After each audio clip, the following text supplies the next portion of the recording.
Hi, Cody here, Content Director, Elevate My Brand, and this is EMBiz. In this video, I want to talk about the ideal ad frequency on Meta. Meta, of course, being the parent company that owns and operates Facebook and Instagram.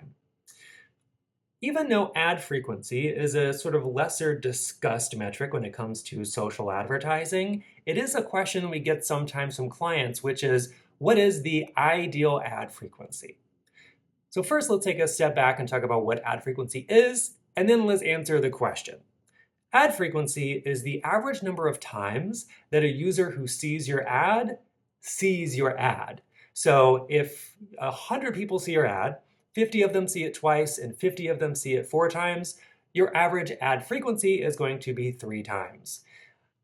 The reason why we look at this is because we want to know essentially how many touch points it takes for people to actually make a decision or to convert. So that's what ad frequency is and why we might look at that as a metric.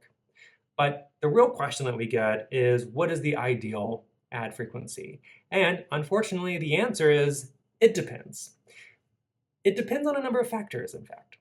First, it depends on your industry. So whether you're B2B or B2C, or even if within B2C, if you're like tech brand or if you're a CPG brand, it really depends on you and your industry.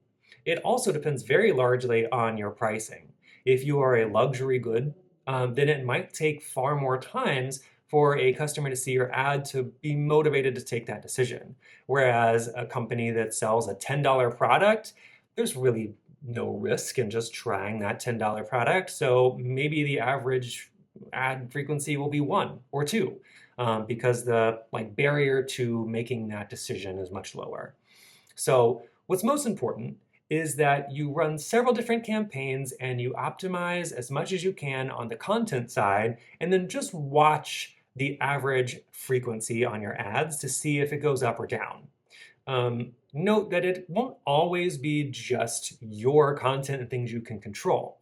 Talking about pricing, for instance, a lot of times you can use the ad frequency to determine economic fluctuations, right? So maybe when the economy gets worse, we generally see that it takes more times for people to see your ad before they'll take action. So there's a lot at play that's not just things you can control in terms of your content, but there's a lot of juicy insights that can come out of your average ad frequency on Meta.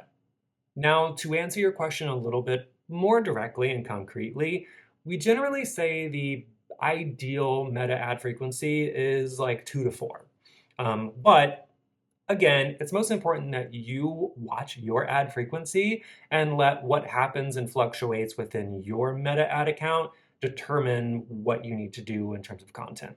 So the little tidbit and insight that I'll leave you with is that once you have optimized over time, ran several campaigns, and you've determined what your ad frequency generally is, and you determine what you've set as sort of like a best value of like, oh, well, I don't want I don't want people who have seen it 7 times and aren't going to make a decision because our product is only $20.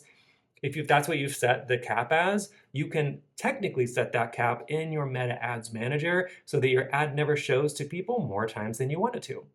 So that's all about Meta ad frequency and what you can do once you've optimized your campaigns to set that cap, and what you need to watch for in terms of like metrics and elements to make those decisions.